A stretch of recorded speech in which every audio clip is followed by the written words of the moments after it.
Vamos. Oi, gente, a gente está aqui no Museu da República com a exposição Possíveis Geometrias 2 e eu estou aqui conversando com Wagner Barja, que é um dos curadores da exposição. E aí, Barja, fala um pouquinho para a gente sobre o que é a exposição. Possíveis Geometrias é uma exposição tapa-buraco. Como assim? Porque caiu uma exposição e aí nós, da equipe do museu, tivemos que inventar, com o potencial do nosso acervo, que já é bastante expressivo, né? Depois de 10 anos com uma política de acervamento, a gente conseguiu ter um recorte de obras que se encaixassem nesse conceito de Possíveis Geometrias 2, porque é a segunda exposição sobre geometrias que é feita, sobre a minha lavra. E aí a gente colocou Possíveis Geometrias 2, a Operação Desmanche. Ou seja, é uma geometria que vai se fragmentando e se transformando em outras geometrias possíveis. E essa exposição conta essa história, que são 70 anos do concretismo, que foi um postulado rígido da geometria, que foi amolecendo e se desmanchando ao longo do tempo, traduzindo outras questões impressas na sociedade brasileira.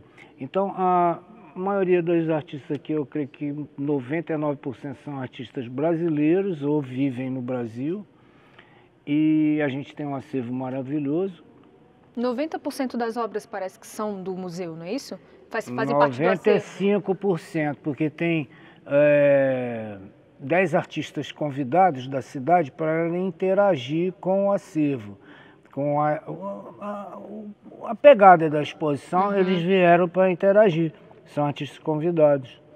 Eu vou falar os nomes, mas assim, posso me esquecer de algum. Sim, vamos dar uma volta então e a gente vai falando. Vamos. Então, essa é uma obra que abre a exposição, porque ela é uma obra modular, sequencial, de cubos, e tem um espelhamento. É uma obra que se pauta por essa operação desmanche de uma escultura expandida e, enfim, eu teria que olhar o nome que eu esqueci. Não tem problema, mas tem alguma relação assim, Peraí, olha que a mas gente eu vou olhar o com nome. geometria, né? Porque é sempre muito geométrico, quadrado, cubo. Bom, essa é uma obra do Túlio Pinto, que a gente acabou de ver, que é uma obra que tem conceitos bem aproximados do que a gente quer demonstrar nessa exposição, como que a geometria se transformou, né, dentro do contexto da exposição. Legal, mostra um pouquinho pra gente, assim. Aqui tem uma coisa interessante, podia chegar a câmera aqui para ver, essa obra é de uma exposição que o Bené Fonteles curou, as armadilhas indígenas, né? Então, essa obra é do Mendes Para, que mostra a armadilha indígena com as outras armadilhas do saber, que são os lápis, né? Que, na verdade, são objetos da escrita, né? E do conhecimento. Então, é uma obra bastante expressiva. Aqui vem a coleção, que é uma arte mais voltada para uma cultura remanescente, né? Um galeno. E tem outra série da Armadilhas Indígenas, que envolve vários artistas, para quem o Bené mandou as armadilhas. Lígia Pape, Emanuel Nassar, Chico Chaves, até Rubem Valentim participou dessa exposição. Na época eu também, foi em 1990, se não me engano, onde ele fala da cultura indígena com essa provocação do Bené Fonteles com as armadilhas. Essas armadilhas, elas tinham as pontas envenenadas dos índios que colocavam para furar os pneus de caminhão. E os caminhões que iam roubar madeira da floresta. Sim. Né? Aqui tem o Emanuel Araújo, que é uma máscara afro, estilizada, né, no sentido sintetizada nessas formas geométricas. Tem um Volpe, Tem a Brix, que é uma grafiteira que abre a exposição lá na frente, depois vocês têm que fazer aquela imagem, que é uma casa geométrica de sonhos. Tem outro Rubem Valentim, aqui o alfabeto quitônico do Rubem, que são todos os símbolos que ele usa da cultura afro para construir as suas obras, né? Aqui é o Emanuel Nassar, completa essa série. Barja, mas... De uma geometria do sagrado, que essa série, existem várias geometrias. Essa geometria do sagrado, elas se referem às culturas indígenas, africanas, afrodescendentes. Né? Entendi. Por exemplo, aquela parte ali já são mais fotografias, certo? Aquela parte ali. Difere bastante da outra parte da tem uma geometria, não difere, ela se integra em outro conceito, que é a geometria na arquitetura, a estética da arquitetura. Né? É uma arquitetura, você vê que é uma arquitetura do interior do Brasil. Né? Essa série é uma série bastante expressiva, é do acervo do museu, e você vê que existe uma predominância de formas geométricas nesse processo todo da construção no interior brasileiro. Né? Bem interessante mesmo. O que eu estou bastante... Essa é uma obra do Pedro Davi.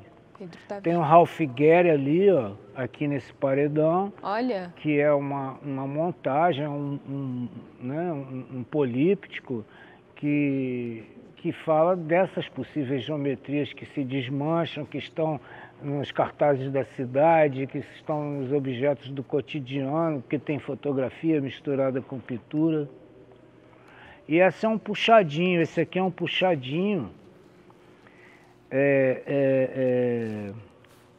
Do Rodrigo Rosa, é um artista recentemente falecido, muito jovem, muito amigo da classe artística, que sempre teve essa pegada geométrica em suas obras. Aqui nós temos 3 obras dele, 2 esculturas, que é um processo bem na tendência minimalista, e tem uma gravura dele, uma pintura, aliás, dele.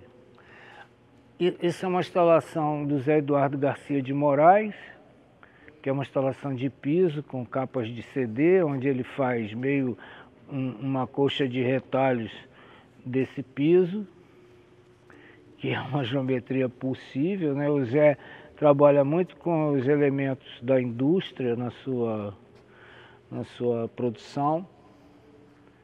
Aqui tem uma curiosidade que você me perguntou, o que é isso aqui e tal, se isso é arte e tal.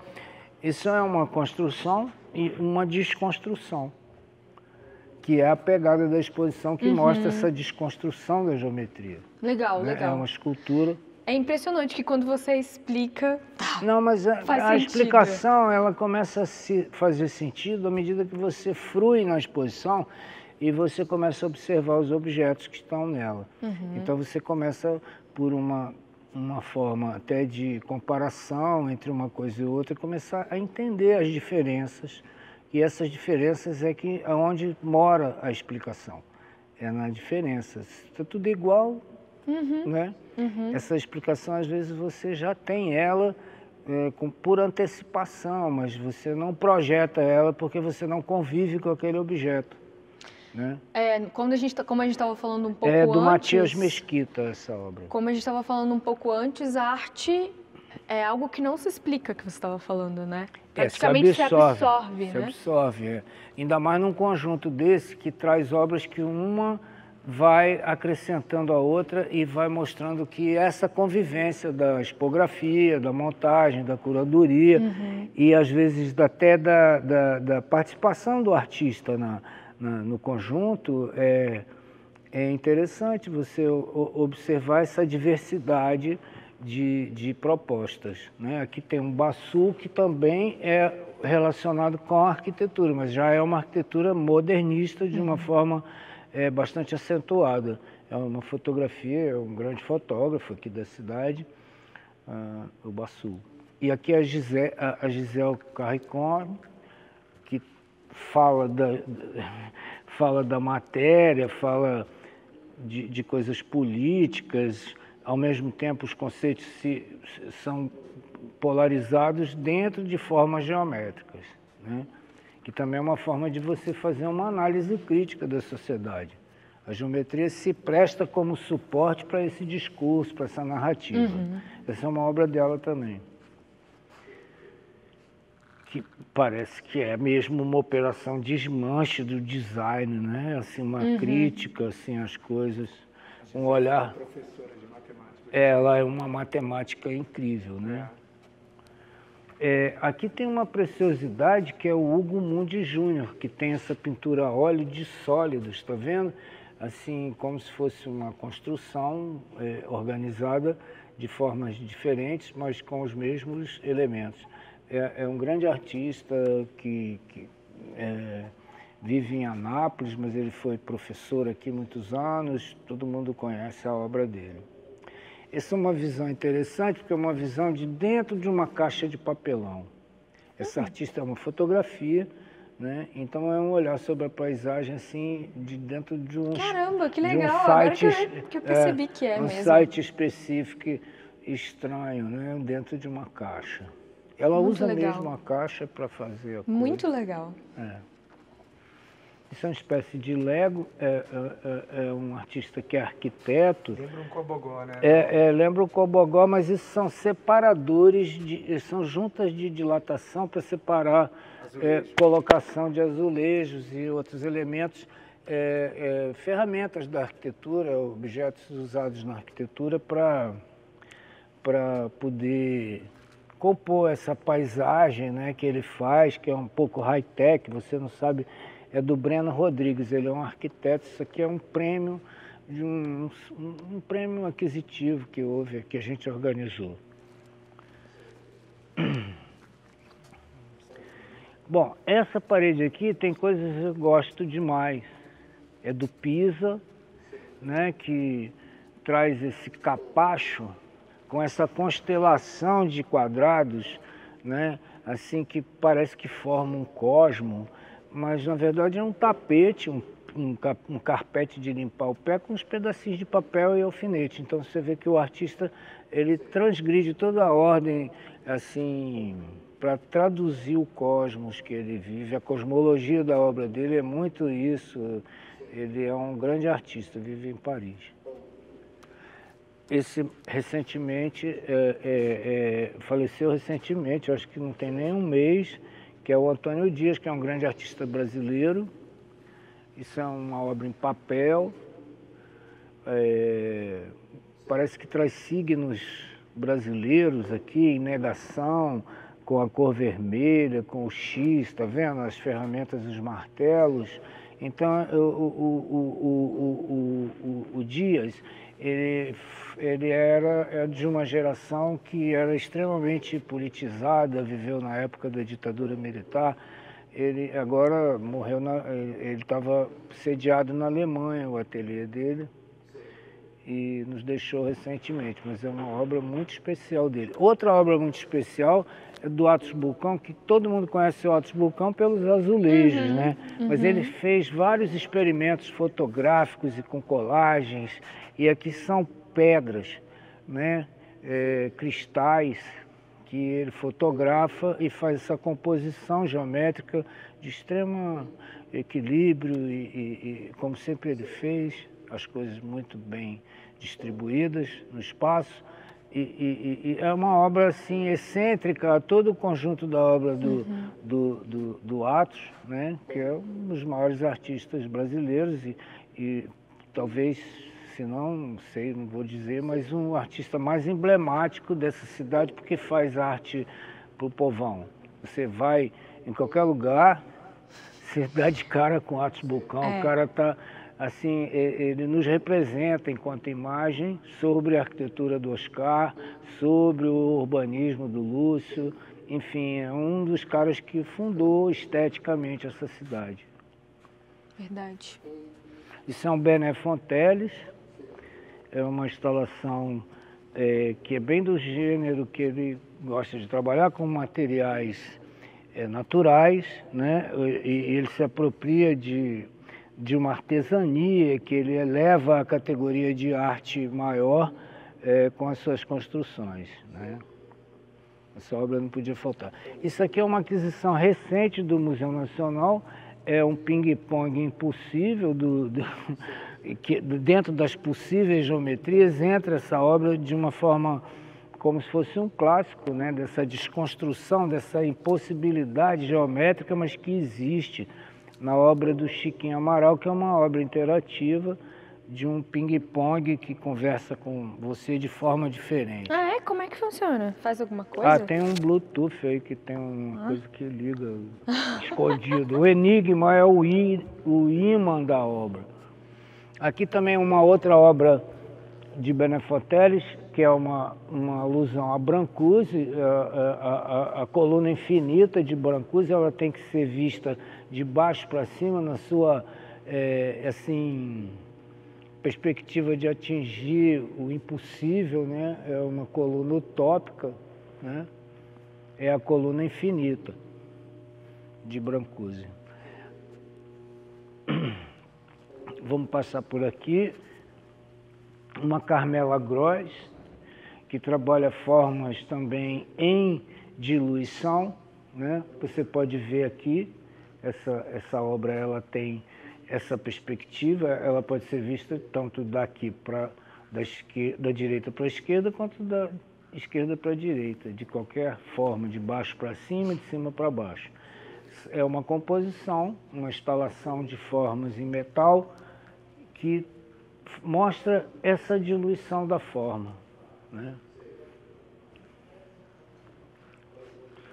Aqui tem um Palatinic, um Ralph Gehry do lado. Essa obra é exatamente Eu Estou Aqui, é uma obra que fala do estar do indivíduo, né? Ela foi doada ao museu pela SP Arte. É uma obra do Ralph Gehry, um artista aqui de Brasília, que já estava naquele paredão ali também. Aqui tem um Ianelli. Nossa, e aqui tem um interessante. Palatinic, que é uma referência na mistura da arte, ciência e tecnologia. É uma obra que tem um efeito óptico, né? De um rigor impressionante, né? Você pode ver, se você aproximar a câmera, ela é construída, ela é um relevo e ela é feita com barbantes, e essa separação é rigorosamente desenhada. É uma obra que causa efeitos cinéticos, né? Quando você olha, ela se mexe, e é uma diluição da geometria, essa mexida, esse movimento, né? Eu não sei se a câmera capta. Aqui você está diante de um Aleda Catunda, uma artista da geração 80, que desenvolveu obras que têm uma construção volumétrica, nesse caso aqui, com forro de banco de automóvel. É uma coisa meio, uma crítica aos materiais e tal, ao consumo, mas assim, ela tem uma quadratura geométrica, né? Ela está na exposição por isso, que é uma geometria mole, né? Também diluída. Não é aquela geometria dura, né?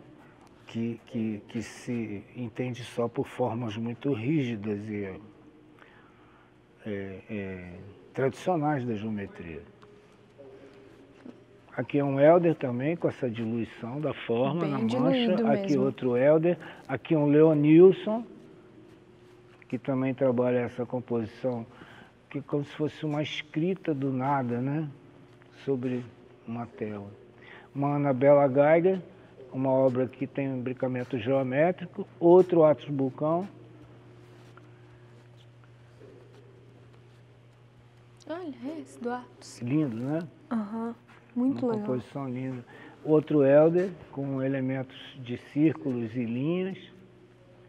Uma Beth Bettiol, que é uma artista que é uma artista de matriz geométrica também. Essa aqui é do Tunga, que são ímãs que se atraem, claro, né, dentro de uma gaveta, que mostra essa matéria-prima da terra que se transforma em um objeto artístico, uma escultura. Pô, muito legal a exposição, pessoal. Tá muito bacana mesmo e quem quiser, venha aqui ao museu. Não vá à Disney, venha ao Museu Nacional. É de graça e você vai sair diferente um pouco. É verdade. Né? Porque a convivência com a arte é transformadora.